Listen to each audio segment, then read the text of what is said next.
They say age brings wisdom. I say it just gives you fewer reasons to put up with nonsense. And here's why. I was in the grocery store the other day, minding my business, when someone about half my age decided to speak to me like I was slow. Not just slow to move, but slow to think. You know the type, that overly loud tone, the hand gestures, the patronizing, "Are you okay, mister?"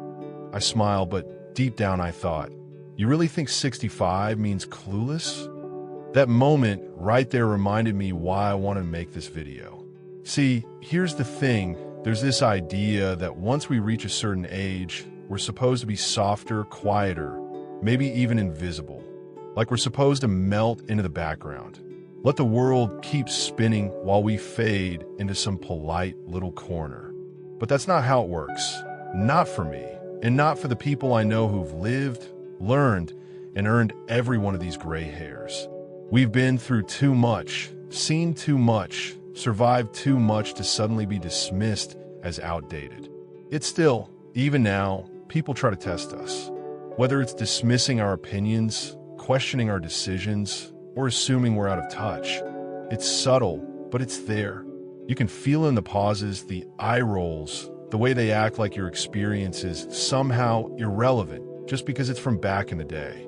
And I've had to learn how to handle it in ways that protect my peace without losing my dignity. Because let's face it, the older we get, the less patience we have for foolishness, but the more grace we need to move through it. So let's talk about it, not with bitterness, but with clarity. Because if you've ever felt like someone underestimated you just because of your age, then trust me, you're not alone. The first way I handle people who try to test me is simple. I no longer over-explain myself. That was a hard habit to break. For years, I felt the need to justify everything. My choices, my tone, my pace. I'd catch myself giving background info nobody asked for, just to make sure no one thought I was being difficult. But now, if I say no, it's no. If I take longer to do something, I don't owe anyone a reason. The truth is, people who demand explanations often aren't seeking understanding. They're seeking control. And once I realized that, it became easier to say what I meant and leave it there, no follow-up required. They can think what they want. I don't need to hand over my peace just to appear agreeable. And honestly, there's a freedom that comes with not explaining yourself to people who've already made up their minds. You stop walking on eggshells. You stop wasting energy trying to manage other people's reactions. You start trusting yourself more, your instincts, your gut, your voice. That voice that took years to find, it's not up for debate anymore. The second thing I've learned is to hold my boundaries without guilt. That means not answering calls just because the phone rings. It means choosing peace over people-pleasing, even when it feels uncomfortable. I don't let guilt drag me into conversations I don't want or commitments that drain me. My time, my energy, they're mine now. And let's be clear, setting boundaries doesn't make you mean. It makes you healthy. It makes you clear. It makes you unavailable for nonsense. And that is a beautiful place to be. People who truly respect you won't make you feel bad for protecting your space. And those who do, well, maybe they were just enjoying the benefits of you being boundaryless. You don't have to explain why you're not answering texts at midnight. You don't owe anyone an emotional spreadsheet detailing your every choice. You can just say, no, thank you, and let that be the end of it. Let's keep going, because this next one took me decades to learn. Now, this next one took me a long time to really grasp, and even longer to start living out. But once I did, things shifted in a way I hadn't quite expected. I stopped letting other people's expectations dictate my peace, and that was a game changer for my whole outlook on life. You see, for years I twisted myself into knots, trying to win people over. It might sound small or even silly, but it was a heavy weight on my shoulders. I was constantly trying to prove that I was easy to work with or still got it, no matter the context. Whether it was family gatherings where I felt I needed to explain every choice I made, coworkers who looked at me like I was past my prime, or even strangers who seemed to question my place just by my age, I carried this need to be liked and accepted. I wanted to show that age hadn't made me irrelevant or invisible. But here's what finally hit me. Some people will test you no matter what you do. It's not really about you, and it certainly isn't about your worth or your value.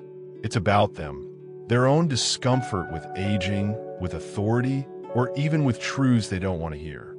They might be scared of their own futures, struggling with their own doubts, and so they project those feelings onto you. And trying to fix that?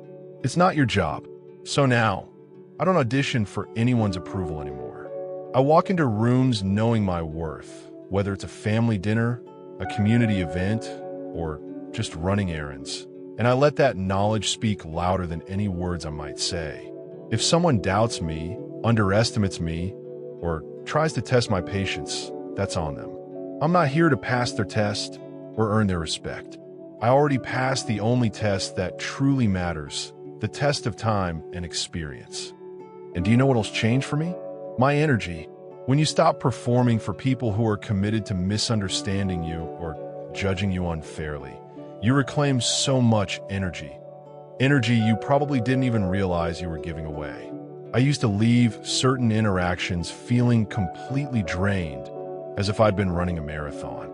I didn't realize then that it was because I was constantly trying to prove something that didn't need proving. Now, I'm more selective about when and how I engage. Sometimes, I simply choose not to engage, especially when conversations are laced with backhanded compliments or disguised criticism. You know the ones, those subtle digs wrapped in fake concern. Oh, you're still doing that at your age? Or the patronizing smile when you share your goals. They might sound small, but those comments can sting, and they can shake your confidence if you let them. In those moments, I remind myself of something powerful. If I stop myself just because they don't understand me, I'm handing over the pen and letting them write my story for me. And I refuse to do that. Not at 65, not at any age.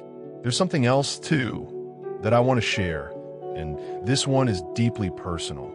It's not just about setting boundaries or staying silent. It's about what I choose to carry with me and what I've learned to let go of. Over the years, I realized that holding on to other people's judgments, their doubts, or their limiting beliefs is like carrying a heavy backpack filled with stones that don't belong to me. So, I decided to lighten my load. I've learned to carry the lessons, the love, and the truths that uplift me, while leaving behind the noise and negativity that weigh me down. This practice isn't always easy.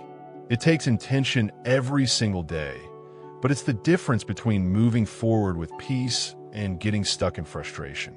So, when people test me now, I listen kindly, but keep my heart and mind centered on what really matters. I've learned that protecting my peace is the most powerful way to show up for myself and everyone I care about. Because in the end, no one else can live your life or carry your story. That job is yours alone. This last one isn't something I learned overnight. It came slowly through years of heartache, disappointments, and yes, being tested one too many times. It's a lesson carved out of experience, the kind that leaves marks but also builds resilience. I stopped carrying other people's projections. You'd be surprised how many folks don't actually see you for who you really are. Instead, they see their own fears, regrets, or limitations. And here's the tricky part. They try to put that weight on you as if it's your burden to carry.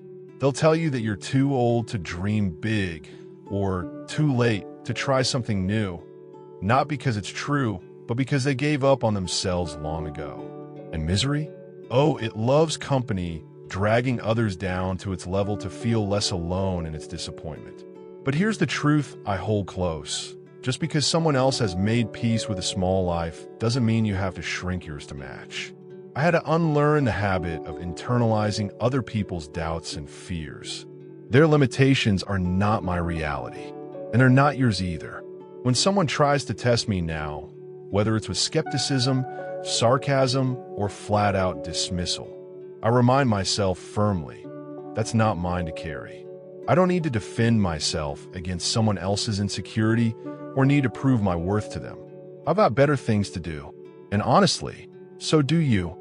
Our time and energy are precious. They deserve to be invested wisely.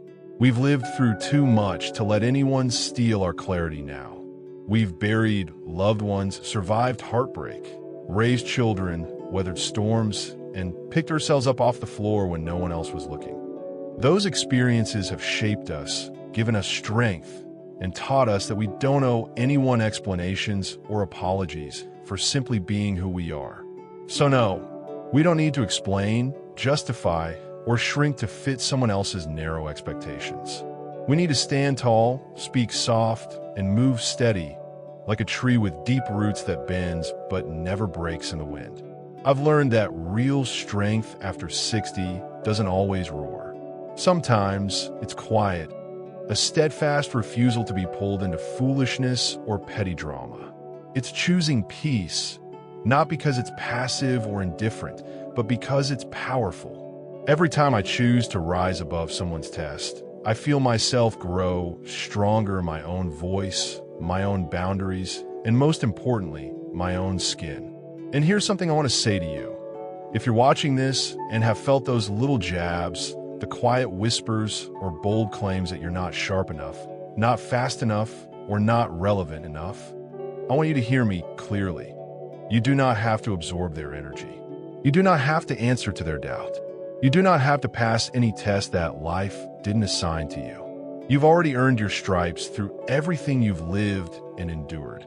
Now it's time to protect your peace fiercely, to honor the wisdom and strength that only years can give. You deserve that every single day. Ladies and gentlemen, if you're someone who's walked a few miles in these shoes, seen a few things, lived through a few storms, then you know exactly what I'm talking about. So I'd truly like to hear from you. How do you handle it when people still try to test your patience?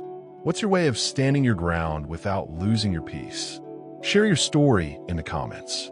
Because this stage of life, it's not just about growing older, it's about growing wiser, quieter in strength, and bolder in truth. Let me leave you with this.